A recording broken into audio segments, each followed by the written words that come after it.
다시 한번 좀 인사하실 텐데요. 하나님은 성도님을 사랑하십니다. 라고 우리가 옆에 분과 인사 나누겠습니다. 하나님은 성도님을 사랑하십니다.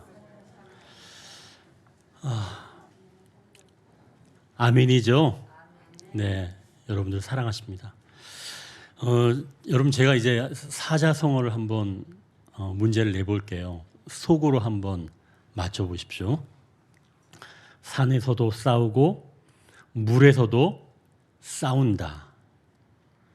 세상의 온갖 고생과 어려움을 겪었다는 그런 말인데요. 이것을 사자성어로 한다면 산전수전입니다. 여러분 혹시 속으로 공중전까지 생각하셨나요? 그렇게까지 생각하셨다면 아마 그분은 인생에서 좀 살아보신 분일 겁니다. 그런데 이 시중에 나와 있는 다른 사전을 보니까 이 산전수전의 이 뜻을 어지간한 시련에는 조금도 동요하지 않은 사람, 이렇게 해석한 그런 사전도 있었습니다. 그러니까 온갖 어려움을 다 겪은 사람이라면 시련에 흔들리지 않는다. 그런 이야기인데요. 정말 온갖 어려움을 겪은 사람이면 이제 어지간한 시련이 와도 두렵지 않을까요?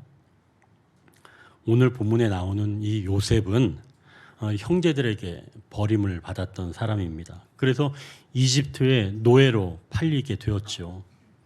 이집트에 와서 보디발이라고 하는 그런 친위 대장 집에 노예로 팔리게 되었습니다. 하지만 여기서 지혜롭게 일을 잘 하게 되어서 그 집에서 가장 높은 가정 총무로 일하게 되었습니다. 그런데 문제가 또 생긴 거예요. 그 집에 그 안사람이었던 주인의 아내가 이 요셉을 유혹하게 되는 거죠. 그런데 이 요셉이 하나님 앞에서 내가 그런 죄를 지을 수 없습니다 라고 안주인의 유혹을 뿌리쳤더니 이 안주인이 그만 요셉을 모함하여 요셉이 옥에 갇히게 되었습니다. 자, 이 정도면 요셉은 산전수전 겪은 사람이라고 볼 수 있겠죠. 자, 그럼 요셉이 옥에 갇혀 있으면서도 굉장히 신실하였기 때문에 죄수들을 관리하는 그런 임무까지 맡게 되었습니다. 그러니까 요셉이 지금 갇혀 있는 곳은 정치범들의 그런 수용소였기 때문에 나라에 굉장히 역할을 한 그런 사람들이 들어오게 되었습니다. 이때 지체가 높은 그런 술 맡은 관원장도 이 옥에 들어오게 되었는데요. 요셉이 이 사람을 수발을 들면서 이 술 맡은 관원장의 꿈 이야기를 들어보게 되었는데 요셉이 들어보니까 이 술 맡은 관원장이 곧 복직될 것을 요셉이 알게 되었지요. 그래서 이 요셉이 술 맡은 관원장에게 자기를 부탁한 겁니다. 사실 저는 잘못한 것이 없거든요 라면서 이 요셉이 술 맡은 관원장에게 부탁을 하는 내용입니다. 자, 어떻게 부탁을 하는지 제가 그 부분은 제가 성경을 읽어드리겠습니다. 이렇게 얘기를 했습니다. 지금부터 사흘 안에 바로가 당신의 머리를 들고 당신의 전직을 회복시키시리니 당신이 그 전에 술 맡은 자가 되었을 때 하던 것 같이 바로의 잔을 그의 손에 드리게 되리이다. 당신이 잘 되시거든 나를 생각하고 내게 은혜를 베풀어 내 사정을 바로에게 아뢰어 이 집에서 나를 건져 주소서. 나는 히브리 땅에서 끌려온 자요 여기서도 옥에 갇힐 일을 행하지 아니하였나이다. 요셉이 이렇게 술 맡은 관원장에게 부탁을 하였다는 겁니다. 그리고 진짜 사흘 만에 이 술 맡은 관원장이 복직이 되었습니다. 누가 제일 좋았을까요? 술 맡은 관원장 빼고 요셉이겠죠.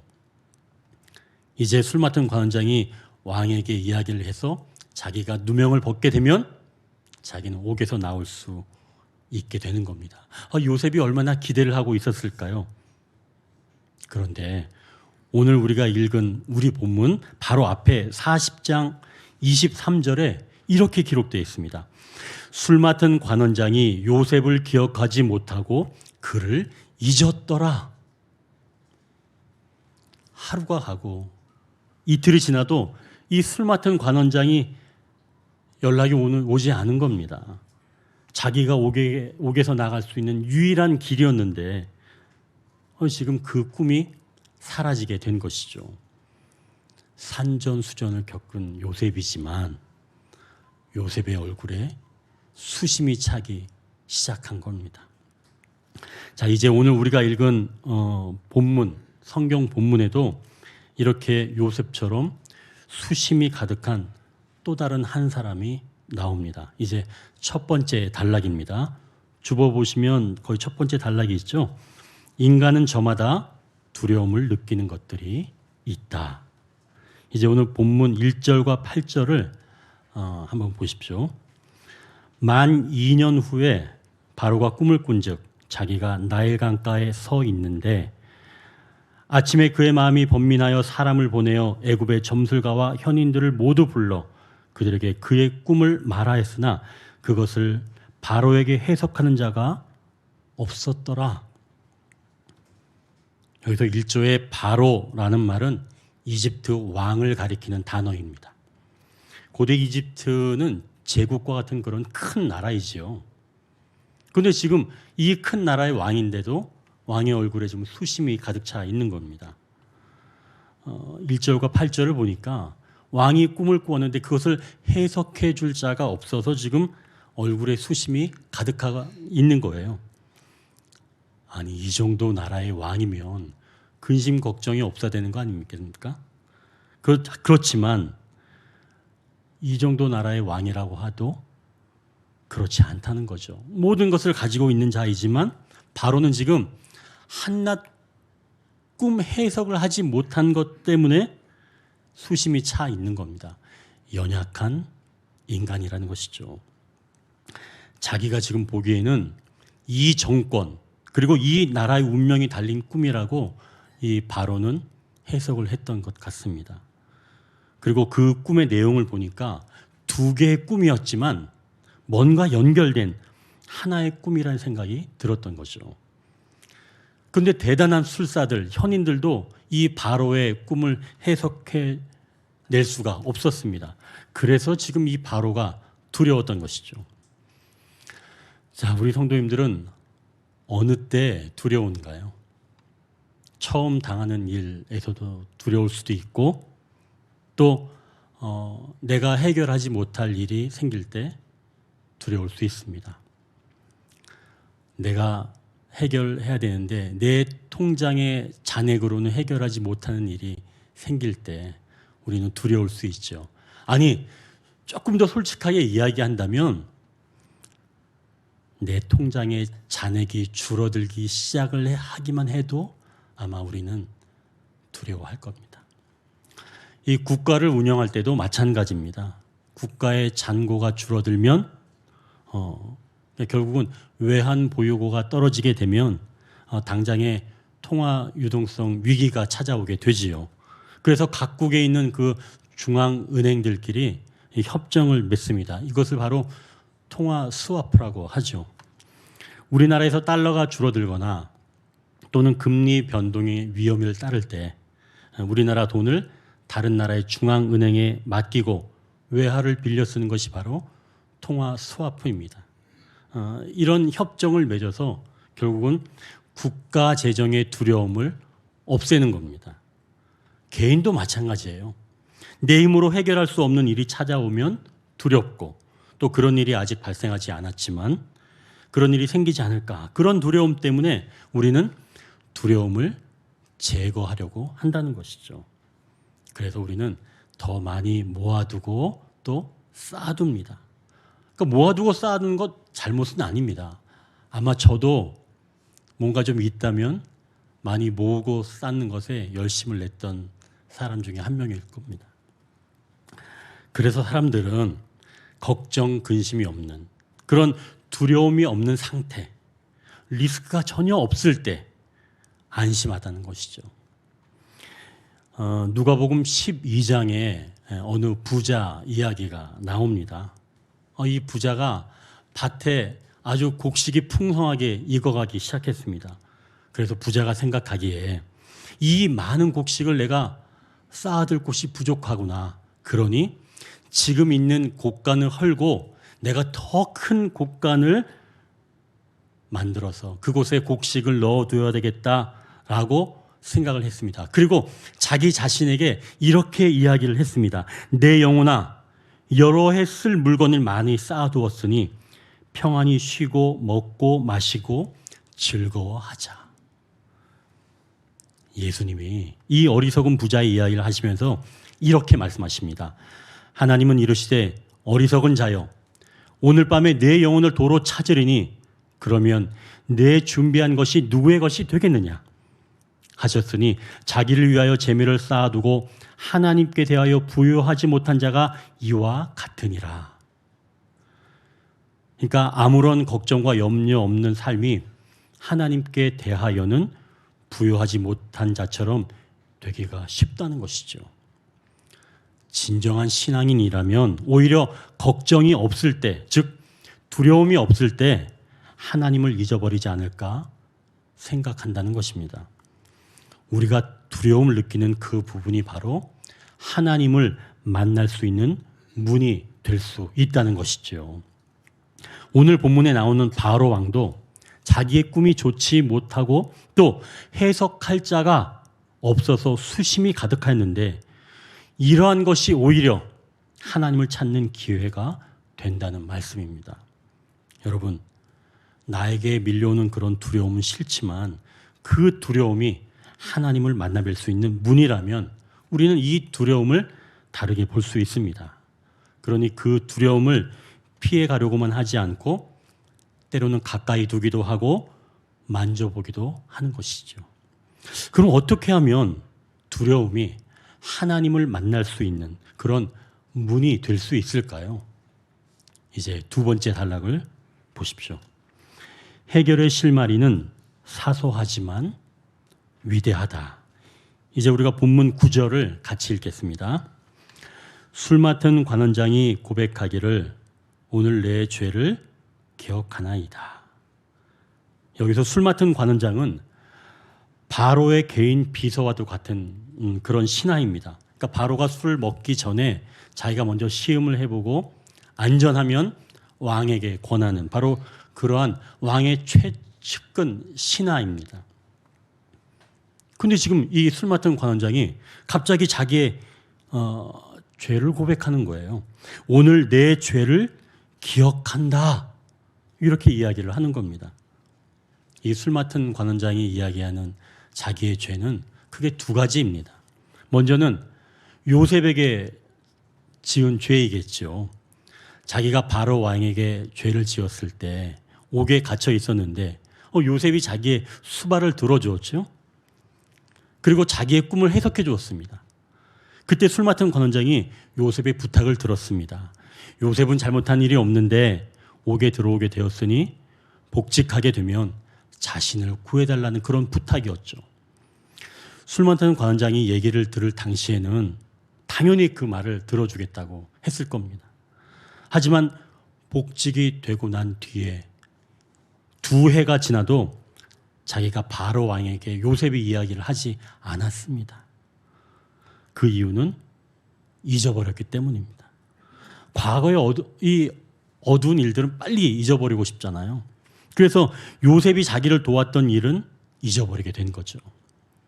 그런데 지금 바로 왕이 그 꿈 때문에 수심이 가득하고 왕궁이 혼란스럽게 되자 요셉이 떠올랐던 겁니다. 그러니 자기의 죄를 기억한다는 것이죠. 술 맡은 관원장이 내 죄를 기억한다는 또 다른 이유는 바로 바로 왕에게 지은 죄 때문입니다.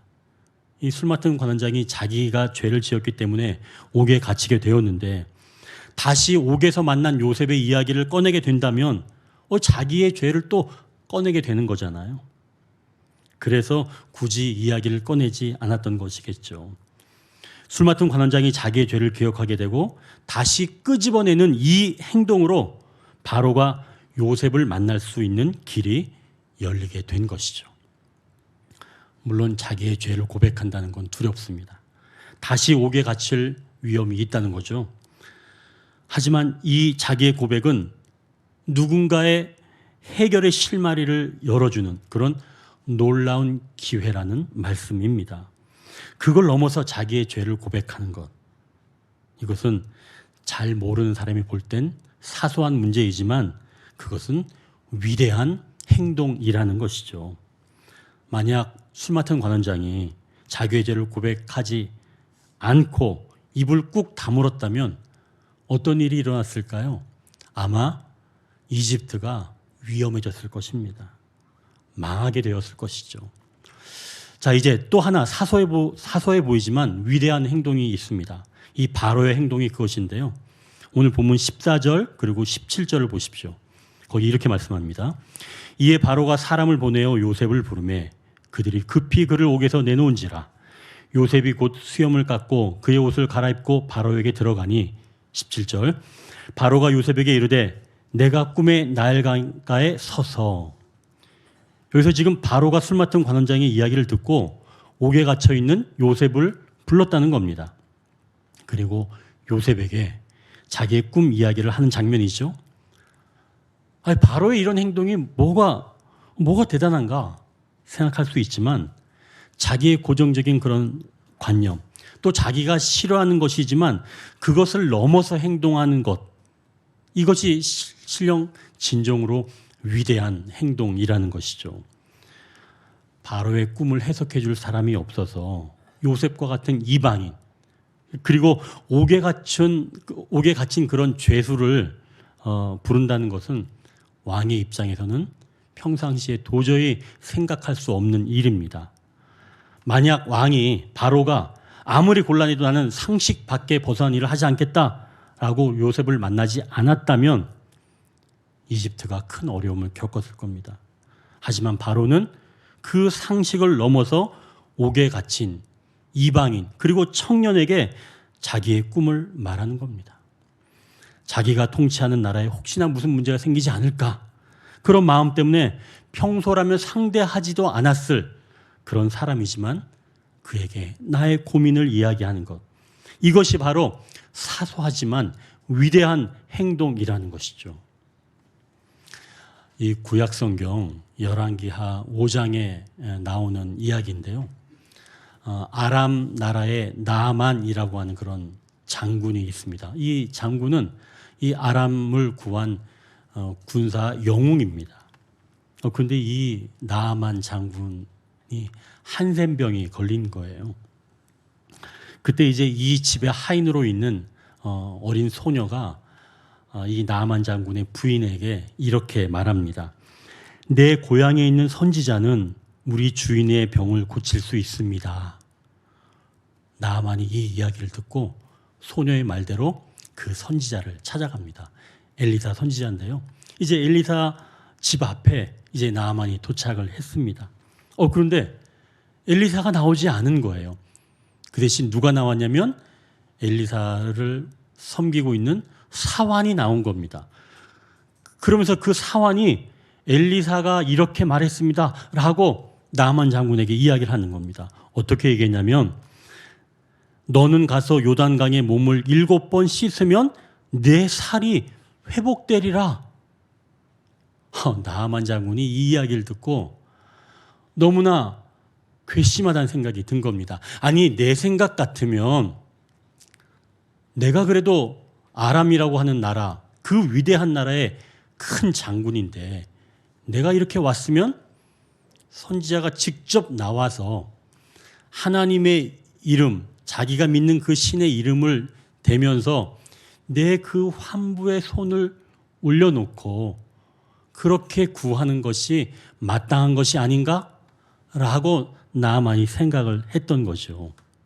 그런데 선지자는 나오지도 않고 그 선지자를 수발두고 있는 하인이 나와서 나에게 이야기한다?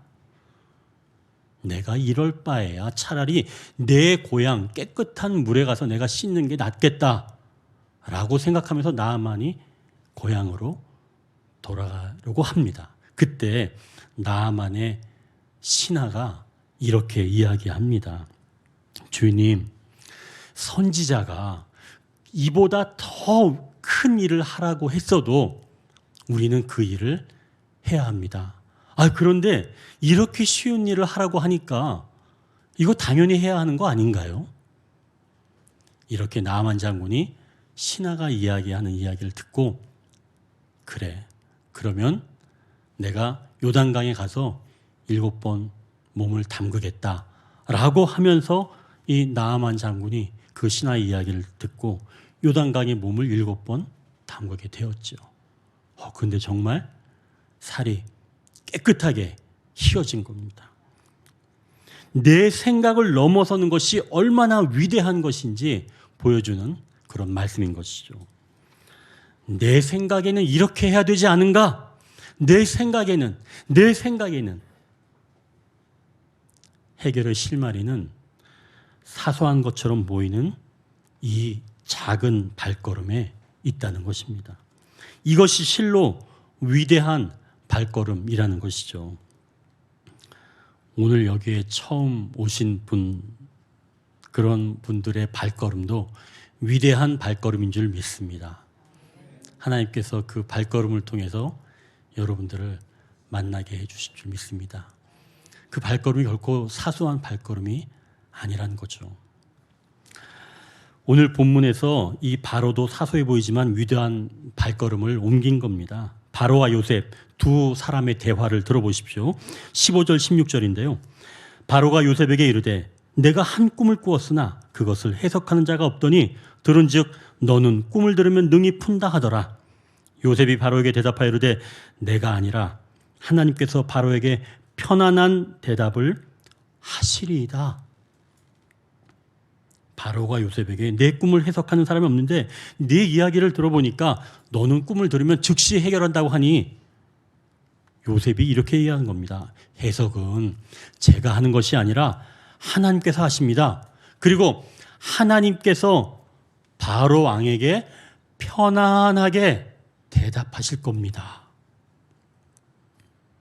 아니, 꿈이야.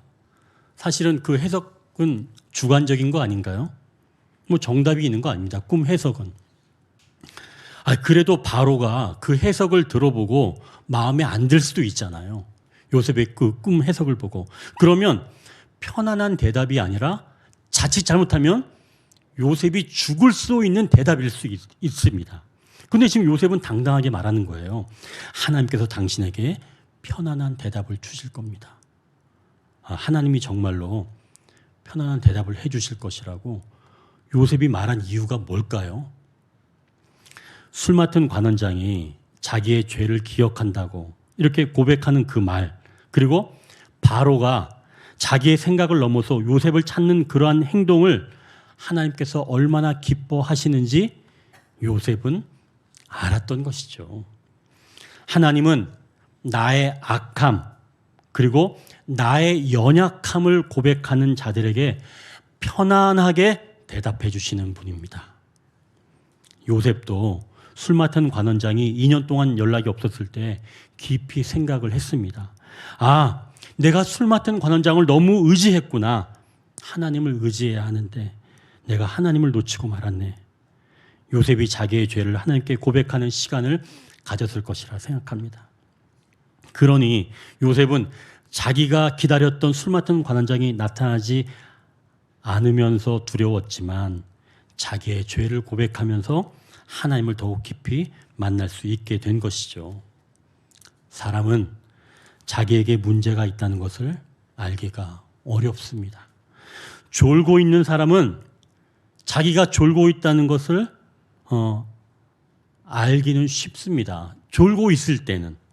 그러니까 고개를 떨구면서 내가 졸고 있구나 알 수는 있죠. 그런데 여러분, 깊이 자고 있는 사람은 자기가 자고 있는지 모르는 겁니다. 이 얘기는 뭐냐면 사람이 선해지면 자기 안에 있는 악을 분별해낼 수가 있다는 거죠. 하지만 더 악해진다면 자기가 악한지를 깨닫지 못하는 겁니다. 아니, 자기가 오히려 옳다고 생각하게 되는 거죠. 그러니 자기 죄를 고백하는 것이 작은 발걸음인 것 같지만 위대한 이유가 거기에 있는 겁니다. 내 잘못이라고 고백하는 사람에겐 빛이 비춰져 있는 상태라는 것이죠. 자기 본연의 모습이 조금씩 보이는 겁니다. 이렇게 자기의 연약함 그리고 악함을 고백하는 자에게는 하나님께서 미래를 비춰주십니다. 찬란하게 말이죠. 자, 그럼 하나님께서 이렇게 자기 죄의 고백과 자기의 생각을 넘어 행동하는 자들에게 하나님은 어떤 것을 주실까요? 이제 세 번째 단락입니다. 하나님은 피할 길과 인도해 주실 분을 보내신다고 말씀한다. 25절과 28절을 보십시오. 요셉이 바로에게 아뢰되 바로의 꿈은 하나라.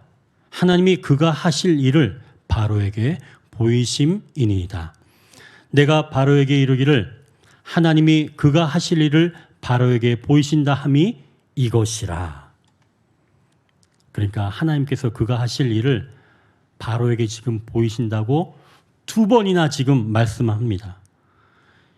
이집트 땅에 7년 동안은 풍년이 오고 이후 7년 동안 흉년이 온다는 말씀입니다. 이것을 지금 꿈을 통해 보여주시는 거죠. 그럼 상황만 보여주시나요? 그렇지 않습니다. 이 상황을 어떻게 극복해야 하는지 요셉을 통해서 듣게 하시는 거죠. 첫째는 전국을 다스릴 만한 그러한 사람을 택하고, 두 번째는 각 지역을 관장할 사람을 택하고, 마지막 세 번째로는 7년 풍년에는 전국에서 생산되는 그 곡식의 5분의 1을 모아서 각 지역 성읍에 저장하여 흉년을 대비하라는 조언을 하고 있습니다. 그러면 여기서 우리가 두 가지를 알 수가 있습니다. 먼저 알 수 있는 것은 내가 연약하고 악한 존재임을 고백하고 하나님께 들으려고만 한다면 하나님은 어떤 상황에서도 피할 길을 알게 하신다는 것이죠. 또 하나는 이 상황에서 벗어날 길을 인도할 사람을 보내주신다는 말씀입니다. 여러분, 만약 우리에게 두려움이 있다면 그 두려움을 안고 내가 잘못한 것 또는 내 고정적인 생각을 넘어서기만 한다면 하나님께서 우리들에게 피할 길을 열어가 주시고 또한 피할 길을 열어가 줄 수 있도록 그러한 사람을 붙여주시는 줄 믿으시길 바랍니다. 자, 그럼 여러분 한 가지 좀 궁금한 것이 있지 않나요? 어떻게 요셉은 이것을 알게 되었을까? 어떻게 이렇게 피할 길을 요셉은 알게 되었을까? 바로가 말하는 것을 들으면 알 수 있습니다. 바로가 38절, 39절, 오늘 본문 아니지만 그 다음에 이렇게 이야기를 합니다. 바로가 그의 신하들에게 이르되 이와 같이 하나님의 영에 감동된 사람을 우리가 어찌 찾을 수 있으리요 하고 요셉에게 이르되 하나님이 이 모든 것을 내게 보이셨으니 너와 같이 명철하고 지혜 있는 자가 없도다. 바로가 보니까 요셉은 하나님의 영에 감동된 사람이라는 겁니다. 성령님이 요셉 안에 계시다는 것이죠. 그렇게 되니까 이 모든 것을 보여주시면서 명철하고 지혜롭게 된다는 말씀입니다. 우리가 하나님을 가깝게 이렇게 모시게 되면 하나님께서 보여주시고 지혜롭게 해 주신다는 말씀이지요. 빛으로 오신 주님을 모시게 되면 사물과 그 현상을 선명하게 볼 수 있고 또 그 안에 어떤 것들이 어두운 것인지 우리가 구별할 수가 있다는 것입니다. 그러니 지혜롭게 또 현명하게 선택할 수 있고 행동할 수 있다는 것이죠. 이제 바로는 요셉이라는 인물을 하나님께서 보내주시는 사람이라는 것을 믿고 그를 이집트 전국 총리로 지명합니다. 결국엔 하나님께서 피할 길도 보여주시고 또 그 길을 인도해 줄 요셉과 같은 사람을 보내주신 것이죠. 하나님은 이집트 사람들이라고 해서, 즉 안 믿는 사람들이라고 해서 흉년에 망하도록 내버려 두지 아니하시고 하나님은 그들이 깨닫고 돌아오기를 바라시면서 그들을 살려가신다는 것입니다.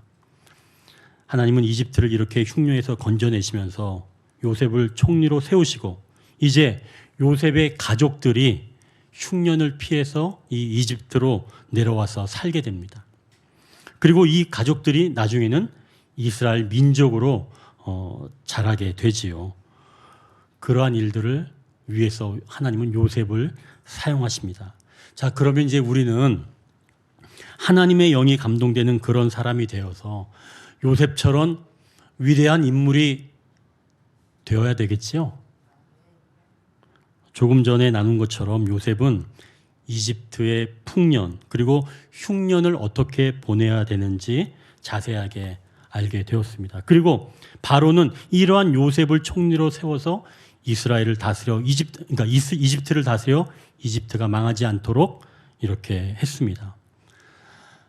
오늘 본문에 나온 이 요셉은 예수님이 오시기 전 구약 인물입니다. 이 요셉은 나중에 예수님을 예표하는 바로 구약의 대표적인 인물이지요. 그러니까 예수님을 예표하는 대표적인 인물이 요셉이라는 겁니다. 그렇다면 우리는 진정한 요셉 되시는 예수님을 우리 인생의 총리, 인생을 다스려 주시는 그런 왕으로 모셔야 망하지 않는다는 겁니다. 요셉이 풍년과 이 흉년을 어떻게 보내야 하는지 잘 알았던 것보다는 예수님은 더 완전하게 아셔서 우리의 풍년, 우리의 흉년을 다스려 가신다는 것이지요. 그러니 우리는 진정한 요셉 되시는 예수님을 우리가 예수님을 모실 때 우리가 진정한 풍년의 삶을 살아갈 수가 있다는 것이죠.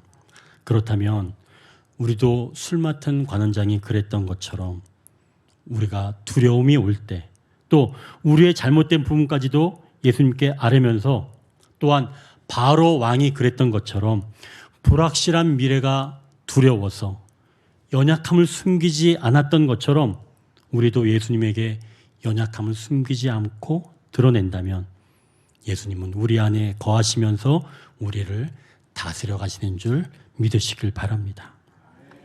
예수님이 우리를 다스리시면 피할 길도 열어주시고 새로운 인생을 살게 하시는 줄 믿습니다. 이집트인과 이스라엘에게 요셉이 있었다면 온 인류를 위해서는 예수님이 계시다는 것이죠. 이제 우리 인생에 감당하지 못하여 찾아온 그런 두려움이 있다면 그 상황에서 나의 잘못은 무엇이고 또한 나의 연약함을 가지고 주님을 찾으시길 바랍니다. 우리에게 피할 길을 내시며 찾아오시는 그런 주님으로 인하여 새로운 인생을 살아가시는 저와 여러분이 되시길 주님의 이름으로 축원합니다. 이제 말씀을 정리합니다. 사람은 저마다 두려움을 느끼는 것들이 있습니다. 이러한 두려움은 신앙의 세계에서는 하나님을 만나는 문입니다. 해결의 실마리는 사소해 보이지만 위대합니다. 나의 죄를 고백하며 나의 연약함을 드리는 것이 곧 위대한 발걸음입니다. 하나님은 이러한 자들을 외면하지 아니하시고 주님이 찾아오셔서 피할 길을 열어가신다고 말씀합니다. 이제 오늘은